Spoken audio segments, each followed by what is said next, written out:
Hello students, जैसा कि आप देख रहे हैं national income meaning, definition and concepts जो आपके सामने स्लाइड पे लिखा हुआ है।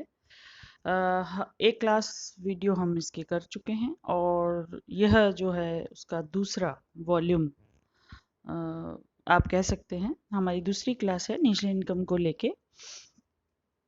तो इस वाली क्लास में हमने देखा था कि राष्ट्रीय आय किसे कहते हैं, आम बोलचाल में राष्ट्रीय आय क्या होती है, एक अर्थशास्त्र के विद्यार्थी के लिए राष्ट्रीय आय की परिभाषा क्या होनी चाहिए, है ना। और बेसिकली उसमें दो तीन बातें मुख्यतः शामिल करते हैं कि एक निश्चित अवधि होती है, एक निश्चित भूभाग या कोई देश का एक निश्चित क्षेत्रफल होता है, उसमें रहने वाले निवासी जो कि फैक्टर्स ऑफ प्रोडक्शन होते हैं, यानी कि जो इनकम याफ्ता होते हैं, जो आय किसी न किसी रूप में अर्जित करते हैं, उन्हीं की आयों का जोड़ जिन्हें हम फैक्टर ऑफ प्रोडक्शन कहते हैं, उन्हीं की समस्त आयों का जोड़ जो है वो राष्ट्रीय आय, शुद्ध रूप में राष्ट्रीय आय कहलाती है।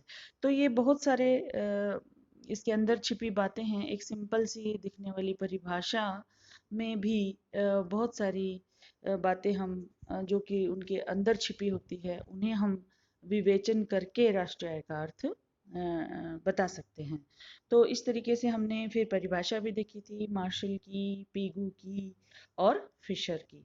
तीनों में डिफरेंस भी देखा और तीनों में से श्रेष्ठ कौन सी है इस पे भी हमने चर्चा की। उसके बाद हमने साइमन कुज़नेट्स जो कि एक अन्य अर्थशास्त्री हैं, उनके शब्दों में भी बहुत सिंपल सरल छोटी सी परिभाषा निश्चित इनकम की देखी, जिसमें बहुत सारी बातों का समावेश हुआ था। अब आधुनिक जो है राष्ट्रीय आय की परिभाषाएं वो जीडीपी या जीएनपी के दृष्टिकोण से की जाती हैं।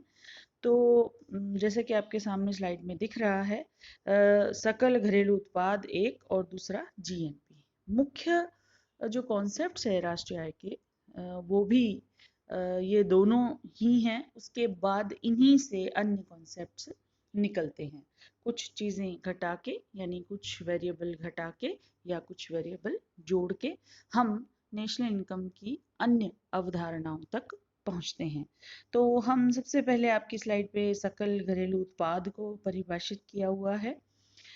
एक चीज़ मैं आपको बता दूं जिससे आपको इन दोनों का अंतर बहुत ही स्पष्टता समझ आ जाएगा। लिखने की दृष्टि से हम नोट्स बनाएंगे या आप नोट्स बनाएंगे, उसमें अर्थशास्त्र की भाषा का प्रयोग करते हुए बहुत सी बातें लिखेंगे ताकि आपका उत्तर अच्छा बन जाए। लेकिन समझने के लिए कई बार बहुत छोटी छोटी चीज़ें ही काफ़ी होती हैं।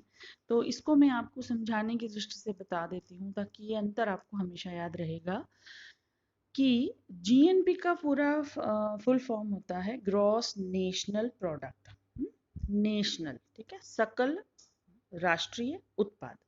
और जीडीपी का पूरा फुल फॉर्म होता है ग्रॉस डोमेस्टिक प्रोडक्शन, सकल घरेलू उत्पाद। अब जो फर्क है दोनों में वह राष्ट्रीय और घरेलू का है।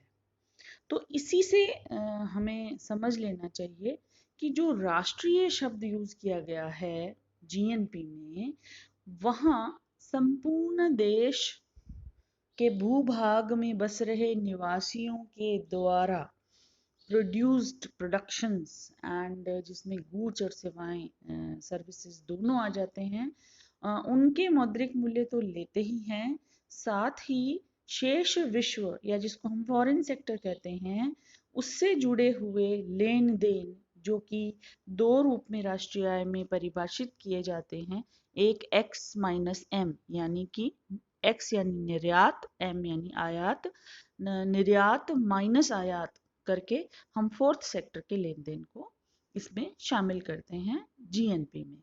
लेकिन जहां तक जीडीपी की बात है, जीडीपी में यह चतुर्थ क्षेत्र फॉरेन सेक्टर के लेन देन वो अवॉइड किए जाते हैं, वो इसमें शामिल नहीं होते हैं।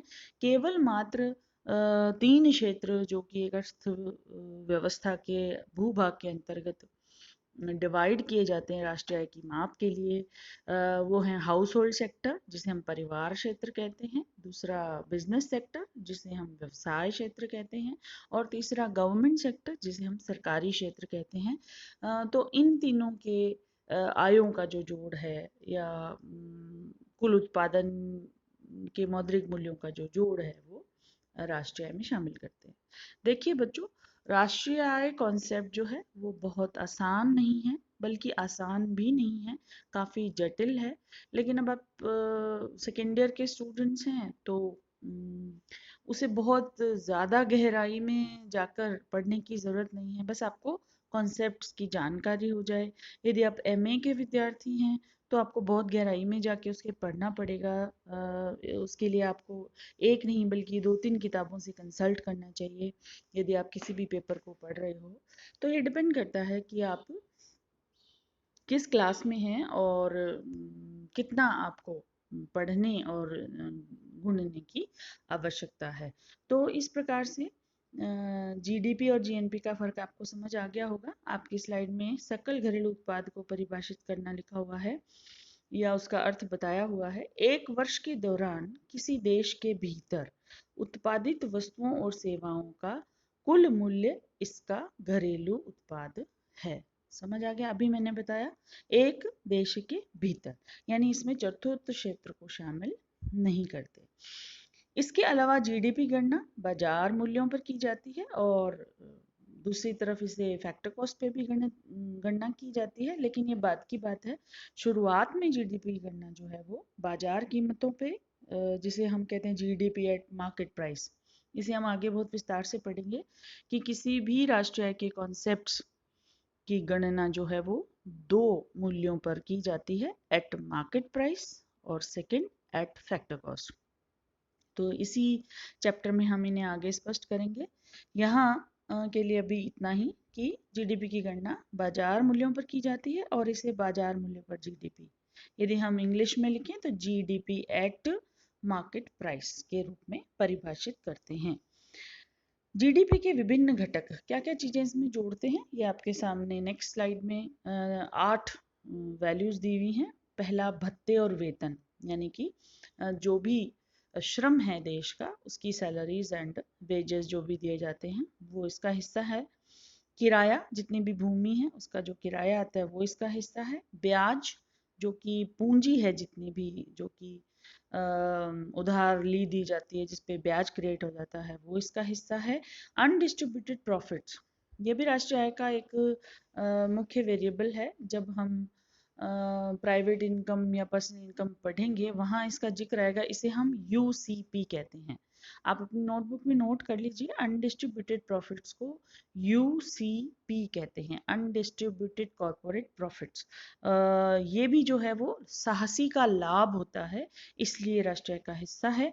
और मिक्स्ड इनकम, यानी जितनी भी मिश्रित उद्यम होते हैं साझेदारी वाले, उनकी इनकम भी इसका हिस्सा है। टैक्सेस भी, डिविडेंड लाभांश, लाभांश भी निगमों या कंपनियों से जुड़ा हुआ शब्द है।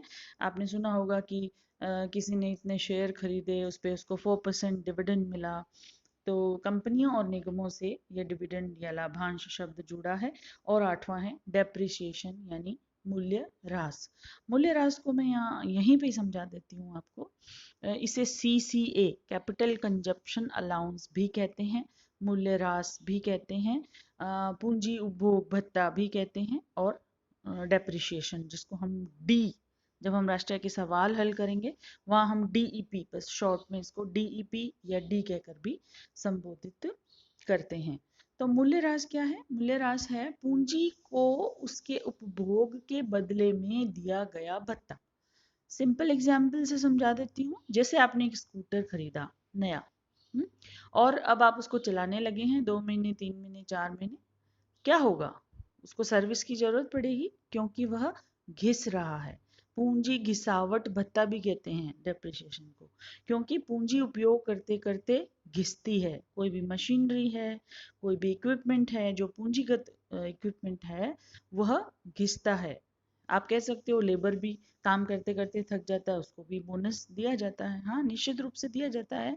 वैसे ही पूंजी भी उत्पादन का एक साधन है, वह भी उपयोग करते करते घिसती है।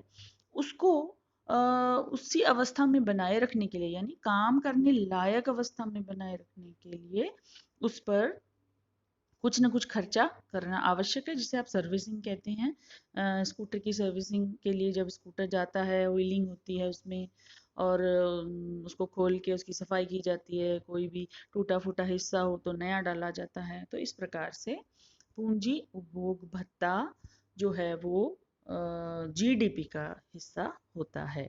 यद्यपि जब हम ग्रॉस यानी जीडीपी से एनडीपी की तरफ जाएंगे, ग्रॉस डोमेस्टिक प्रोडक्ट से नेट डोमेस्टिक प्रोडक्ट की तरफ जाएंगे, तो हम इस डेप्रिसिएशन को वहां घटा देते हैं, क्योंकि नेट शुद्ध जब निकालते हैं तो ग्रॉस में से हमेशा ही डेप्रिसिएशन को घटाया जाता है, क्योंकि वह ऐसी राशि होती है जो बस उस मशीन की क्षमता को बनाए रखने के लिए खर्च हो जाती है, वो प्रोडक्टिव रूप में नहीं कुछ भी रिप्रोड्यूस करती है। इसलिए इस राशि को नेट यानी कि शुद्ध मूल्य निकालते समय, चाहे वो एनएनपी हो चाहे वो एनडीपी हो, उस समय इसको घटा देते हैं ग्रॉस में से। तो इस तरीके से सकल राष्ट्रीय उत्पाद आपको अब समझ आ गया होगा। नेक्स्ट जो बिंदु है उसमें हम ये देख रहे हैं कि सकल राष्ट्रीय उत्पाद जीएनपी, इसको बोलेंगे सकल राष्ट्रीय उत्पाद। जीएनपी में चूंकि चारों क्षेत्र शामिल होते हैं, इसलिए ये थोड़ा विस्तार पाता है जीडीपी की तुलना में।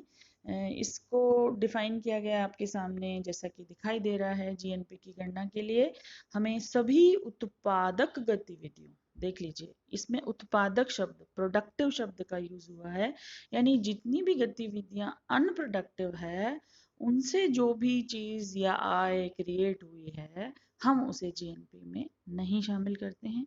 केवल मात्र जितनी भी उत्पादक गतिविधियां जिसके बदले में कोई ना कोई पारिश्रमिक सृजित हुआ हो या उन जिन गतिविधियों से कोई उत्पादकता सृजित हुई हो, उन्हीं गतिविधियों को लेते हैं, जैसे कृषि उपज, लकड़ी, खनिज वस्तुओं, परिवहन, संचार, बीमा कंपनियां आदि द्वारा उत्पादन में जितना भी योगदान दिया जाता है, तो ये तो वस्तु क्षेत्र हो गया, उत्पादन क्षेत्र। दूसरी तरफ सर्विसेज, पेशे जिसको हम कहते हैं, जैसे वकील, डॉक्टर, शिक्षक आदि, इन सब से भी आंकड़े एकत्रित किए जाते हैं सर्विसेज के प्रोडक्टिविटी के। तो इन सब को मिलाकर जो भी ज्ञात होता है जीएनपी, वो एट मार्केट प्राइस होती है, बाजार कीमतों पर। जैसे हमने जीडीपी बाजार कीमतों पर कही, वैसे ही जीएनपी भी बाजार कीमतों पर मापी जाती है। तो इसमें जो है चौथा क्षेत्र भी शामिल कर लेते हैं, जिसकी गतिविधि x माइनस एम, या कई कई जगह उसको NIA भी कहते हैं। पेंसिल से आप नोट कर लीजिए, पेन से नोटबुक में। NIA, net income from abroad. Net का मतलब है जितना भी आय, जितनी भी आय बाहर गई देश से और जितनी भी देश के भीतर आई, उन दोनों का अंतर नेट इनकम फ्रॉम अब्रॉड कहलाता है। तो आपकी जैसे कि स्लाइड में दिखाई दे रहा है, कंपोनेंट्स बताए गए हैं जीएनपी के। मुख्यतः 4 क्षेत्रों में विभाजित करके जीएनपी को ज्ञात किया जाता है। Number 1 consumer goods and services, जो कि हाउस होल्ड सेक्टर यानी परिवार क्षेत्र से आता है। इसको हिंदी में उपभोग व्यय कहते हैं। सवाल हल करते समय हम इसे कैपिटल सी से डिनोट करते हैं। कैपिटल सी का संकेतांक देकर हम सवाल हल करते हैं। यह है कंज्यूमर एक्सपेंडिचर, जो कि कहाँ से आता है, हाउस होल्ड सेक्टर से। और हाउस होल्ड सेक्टर को जब हम आगे राष्ट्रीय आय का और एक चैप्टर पढ़ेंगे, सर्कुलर फ्लो ऑफ इनकम, वहां पे हम इसको HS शॉर्ट में H.S. House hold sector HS के नाम से डिनोट करते हैं। नेक्स्ट है ग्रोस प्राइवेट डोमेस्टिक इनकम। ये बिजनेस सेक्टर से आता है। इसे हिंदी में हम व्यवसाय क्षेत्र कहते हैं, और इस चीज को, ग्रॉस इन्वेस्टमेंट को हम आई, कैपिटल आई से डिनोट करेंगे जब सवाल हल करेंगे, और इसको इन्वेस्टमेंट एक्सपेंडिचर भी कहते हैं, निवेश व्यय। तीसरा है गुड्स प्रोड्यूस्ड और सर्विसेज फ्रॉम गवर्नमेंट सेक्टर। जैसे कि तीसरा क्षेत्र मैंने पहले भी बताया था राष्ट्रीय आय की गणना करते समय, तीसरा क्षेत्र जो होता है वो गवर्नमेंट सेक्टर होता है जिसको जी से डिनोट करते हैं, कैपिटल जी से।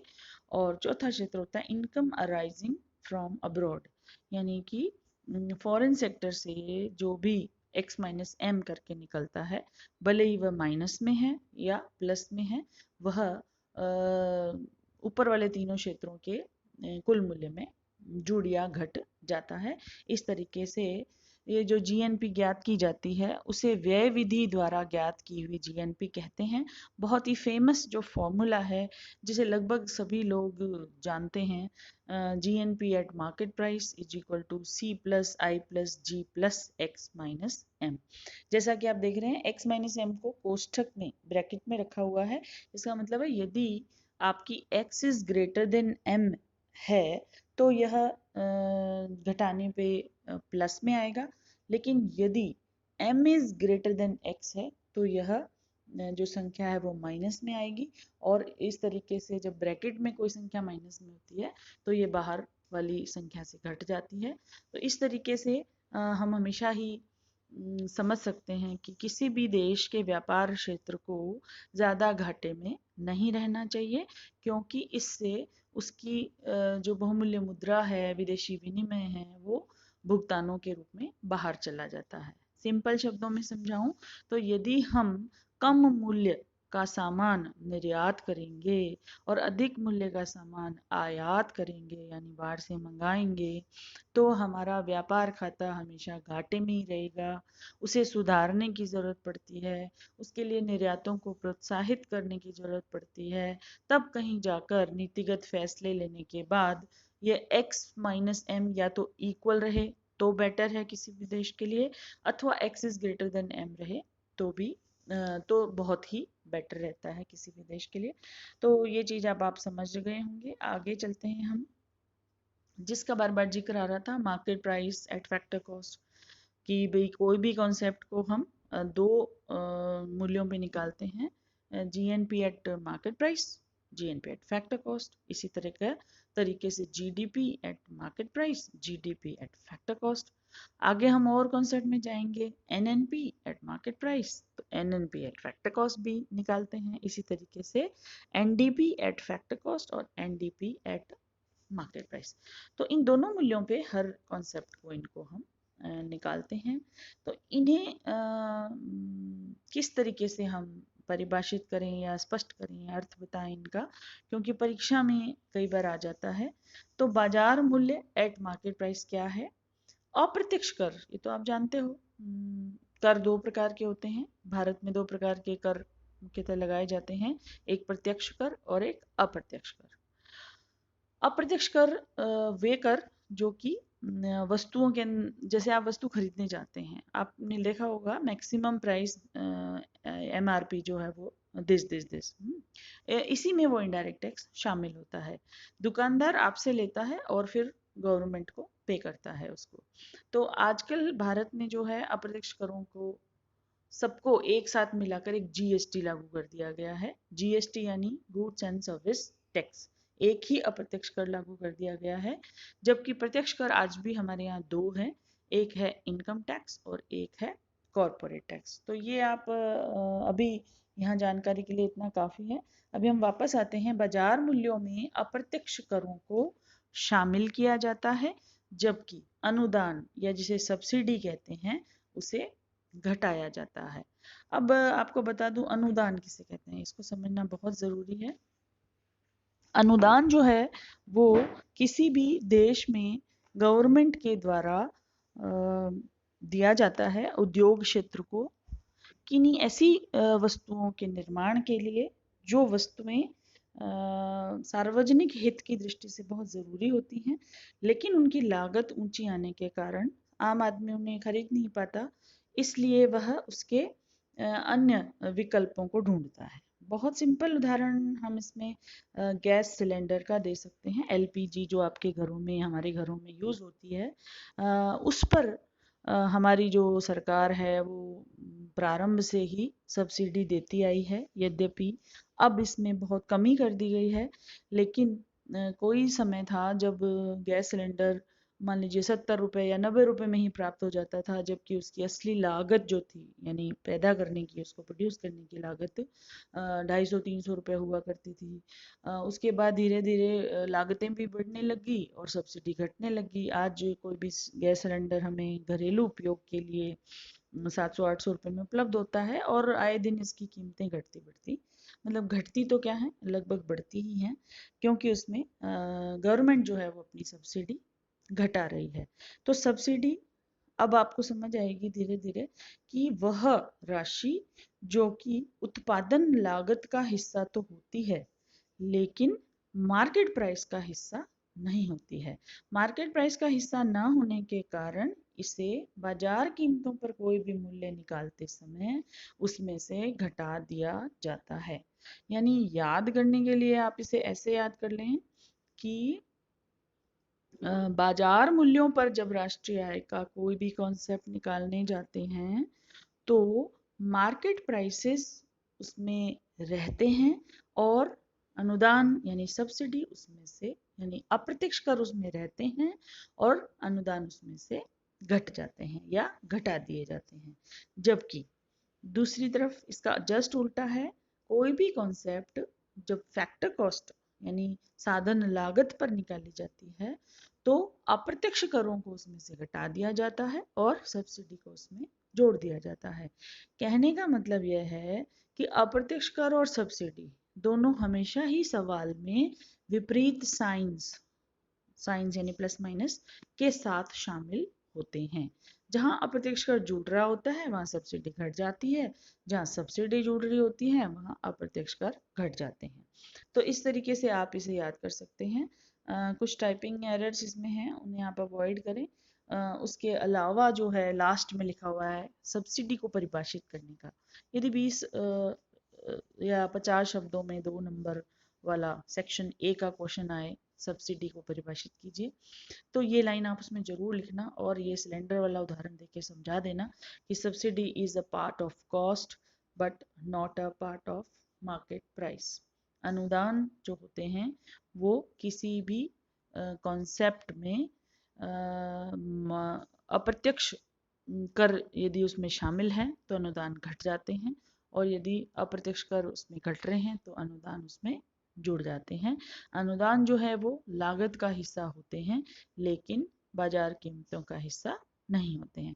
तो आज हम इस क्लास को यहीं ख़त्म कर रहे हैं क्योंकि यह बहुत जटिल विषय है और हम इसमें धीरे धीरे आगे बढ़ेंगे ताकि एकदम से आप उलझ ना जाएं कॉन्सेप्ट्स में। तो जीएनपी आपको समझ आ गई होगी, जीडीपी समझ आ गई होगी, अप्रत्यक्ष कर समझ आ गई, जीएसटी समझ आ गया है ना, प्रत्यक्ष कर समझ आ गए, सब्सिडी समझ आ गई, और जो भी हमने आज पढ़ा है इस चैप्टर में वो आप दोहराएंगे, अपने नोट्स बनाएंगे और नेक्स्ट क्लास में हम फिर मिलेंगे। तब तक के लिए थैंक्स।